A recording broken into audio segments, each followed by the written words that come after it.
আমাকে আল্লাহ ঘর থেকে বের করে এত দূরে নিয়ে আসলা, শত্রুদের হাতে সমর্থ করলা, তারা আমাকে চতুর্দিক থেকে পাথর মারতেছে।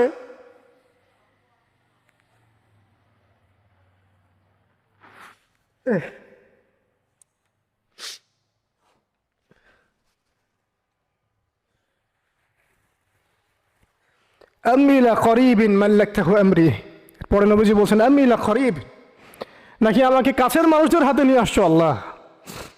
আল্লাহ তুমি কি আমাকে কাছের মানুষদের হাতে উঠাই দিছ? মাল্লাকতাহু আমরি, যারা আমার ভালো মন্দের কাজের মালিক হয়ে গেছে। এইভাবে দোয়া করতে লাগলেন নবী সাল্লাল্লাহু আলাইহি ওয়াসাল্লাম। যায়েদ বিন হারিস রাদিয়াল্লাহু আনহু শামিল আছেন এখানে। তারপরে নবীজি বলছেন ইল্লাম তাকুন সাখিতুন আলাই ফালা উবালি, আল্লাহ এত কিছুর পরে যদি তুমি আমার প্রতি অসন্তুষ্ট না হও